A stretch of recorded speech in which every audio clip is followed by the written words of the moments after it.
explicaciones de 8 jugadores nuevos, la inversión que se ha hecho, un nuevo director deportivo, para nada, ¿no? Porque la verdad que la falta de calidad es una cosa que no se puede remediar y el panorama es oscuro. Bueno, el Málaga, aquí en Llegó la Hora y en la tele de Málaga tenemos que hablar, por supuesto, de la actualidad, aunque no nos guste, de la actualidad deportiva en este caso. Abrimos página de salud, vamos a lo que vamos, que para eso estamos. Doctor, España es el segundo país de la Unión Europea con mayor porcentaje de personas con obesidad. Vamos a hablar de la obesidad. Pero, doctor, no somos un país mediterráneo, no tenemos la dieta mediterránea. ¿Qué está pasando? Pues que tenemos una dieta que la hemos exportado a todo el mundo como una dieta de excelencia en lo nutritivo, y que lo es de hecho, pero que por lo que vemos en los números nosotros no lo respetamos mucho, ¿no? Hay países todavía, en teoría, más civilizados, más desarrollados, como Estados Unidos, que tienen unos índices de obesidad todavía mayores, ¿no? Están por encima del 40% de la población es obesa, pero en Europa sí que estamos en eso, desgraciadamente, a la cabeza en lo negativo, y los números cantan. A ver, números. Cerca del 30% de los españoles padece esta enfermedad crónica, la obesidad, una cifra que va a ir en aumento. Solo en Europa el sobrepeso y la obesidad infantil afecta a 15 millones de jóvenes. Esto, en fin, parece una epidemia. Es la gran epidemia del siglo XXI, ya lo apuntaba a ser a finales del siglo XX, y es una cosa relacionada, Roberto, claramente con los estilos de vida, ¿no? Los estilos de vida de las sociedades industrializadas, de las sociedades más desarrolladas, son los que acompañan mayores índices de obesidad, porque donde hay en teoría calidad de vida y soporte económico, pues hay más gastos, y donde debería haber más formación para una mejor nutrición y para tener menos obesos, pues pasa al revés, desgraciadamente, y es un problema de salud, pero de salud desde prevención primaria, desde que a la gente no se le informa de cómo tienen que nutrirse, de cómo tienen que alimentarse, y a partir de ahí viene el desarrollo de la obesidad infantil, y bueno, pues el 75, el 80% de los niños que son obesos, que tienen sobrepeso, van a ser obesos en el futuro. Y si vemos los índices de población infantil y del sobrepeso, que lo vemos todos los días en la calle, de niñitos que están cargados de peso, pues el panorama se presenta regular. Bueno, hay términos que ya se están poniendo ahí un poco en la picota, como lo del índice de masa corporal.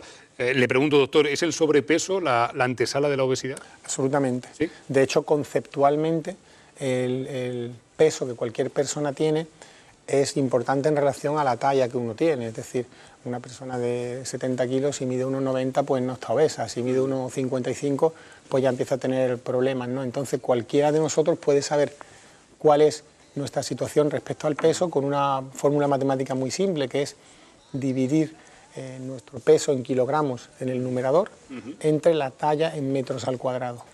Eso nos da un valor de determinado número, y ese número está perfectamente etiquetado con qué se corresponde. Un peso normal es ese valor, está entre 18,5 y 25, ¿vale? Un sobrepeso es si está entre 25 y 30.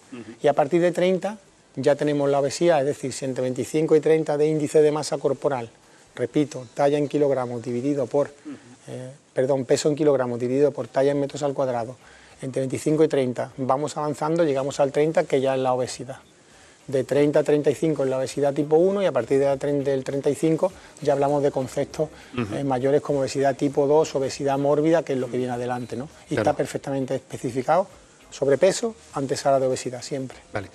Entiendo perfectamente que podemos enfermar, ¿no? Teniendo sobrepeso. ¿Qué enfermedades se relacionan directamente con la obesidad? Hay enfermedades claramente relacionadas con la obesidad, y que se sabe que los pacientes o las personas y pacientes, porque hoy en día el obeso se considera un paciente porque es una persona enferma, van a tener con mucha mayor prevalencia e incidencia que el resto de la población, y son básicamente 3 enfermedades, ¿no? La hipertensión arterial, la diabetes tipo 2, es decir, la diabetes no relacionada con un páncreas que no es capaz de trabajar, sino con un páncreas que sí trabaja, pero la insulina que el páncreas produce para controlar el azúcar es ineficaz por culpa de la obesidad, ¿vale? Y luego las alteraciones del perfil de grasas en el organismo, del colesterol y de los triglicéridos. Esas son las 3 enfermedades básicas asociadas a la obesidad, ¿no? O sea, hipertensión, diabetes y colesterol. Colesterol, triglicéridos. Y luego hay otras pues, que son secundarias, un poco menos importantes, pero muy frecuentes también, que son los trastornos del sueño, los ronquidos y las pausas de apnea durante el sueño, los problemas derivados de las articulaciones, no sufren lo mismo las articulaciones de la cadera y de la rodilla de una persona que pesa 120 kilos que una que pesa 60, se deterioran, se desgastan más, y problemas pues como también asma bronquial o elevación del ácido úrico en sangre, todo eso se relaciona con la obesidad, claramente demostrado. Y por último, que ya lo hablamos en un programa anterior, el cáncer. Ya hay cánceres que se sabe que la obesidad es un factor predisponente a padecerlos. Y esto pues evidentemente nos hace enseñar que la obesidad es una enfermedad en sí totalmente conformada. Estamos hablando de un tema que es realmente serio. Documentándonos hemos visto un concepto que nos ha llamado la atención, el umbral de no retorno. ¿El umbral de no retorno? ¿Qué significa eso? El umbral de no retorno, que parece un término de película. Sí, parece, ¿no?, una película apocalíptica, ¿no? Efectivamente, es digamos, el valor del peso, que en cada persona es variable, a partir del cual tú ya ves que ese paciente, esa persona, no va a volver a recuperar el peso, ¿no? Y esa persona ya tiene un problema que no es simplemente de ponerle una dieta o de intentar cambiar el estilo de vida, sino que son personas que ya lo han intentado varias veces, que han tenido pequeñas pérdidas de peso, que han vuelto a recuperar el peso porque han abandonado la dieta pues por falta de confianza, por falta de resultados, y que tú ves que esa persona tiene un problema puramente metabólico, que o le damos una solución que sea digamos, drástica y definitiva, que en muchas ocasiones pasa por la cirugía, o esa persona ya no va a llegar a perder peso y va a seguir deteriorando su salud.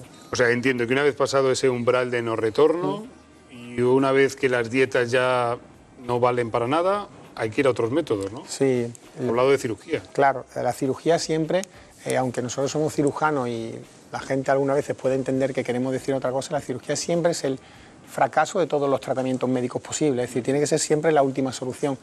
Pasa que para muchas enfermedades es la primera solución y la mejor algunas veces, pero en el tema de la obesidad es siempre el último recurso, es decir, siempre apuramos que los pacientes intenten perder peso, o los especialistas de endocrinología y nutrición, que tiene que ser la primera referencia, se sometan a dietas controladas por especialistas adecuados, es decir, no vale todo este tipo de dietas milagro, que son unos métodos de pérdida de peso que muchas veces son antifisiológicos y que incluso pueden generar enfermedades o patologías derivadas en los pacientes que se someten a ellas sin ningún tipo de control, es decir, dietas controladas por especialistas adecuados, que son los especialistas de endocrinología y nutrición.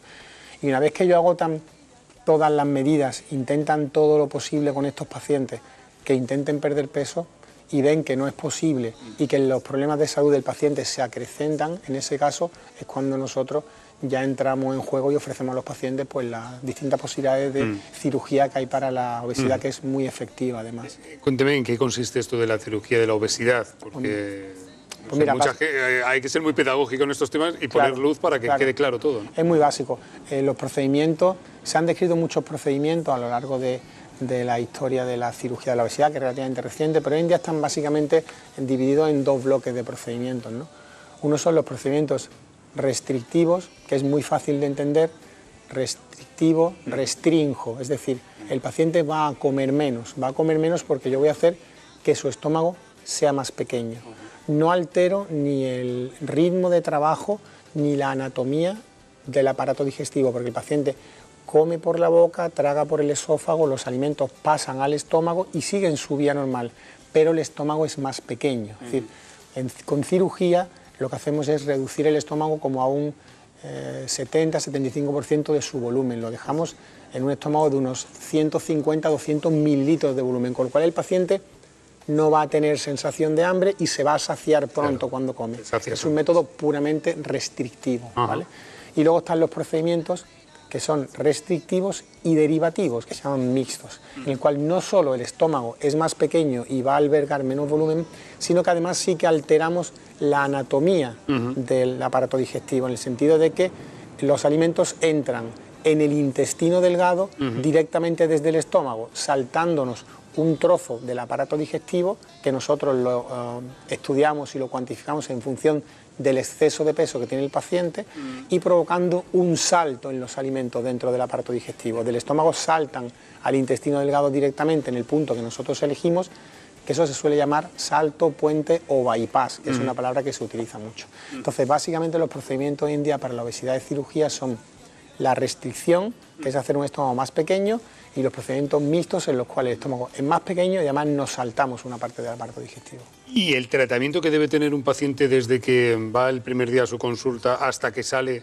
finalmente del quirófano, como estamos viendo? Pues mira, el tratamiento es que el paciente no deja de ir nunca a tu consulta, es decir, a estos pacientes hay que tenerlos muy controlados, muy vigilados, y que cada 3-4 semanas vayamos viendo que la pérdida de peso se va produciendo de una manera adecuada, estando el paciente bien, fuerte, estimulándolo para que haga ejercicio, viendo que su perfil nutritivo y metabólico es adecuado.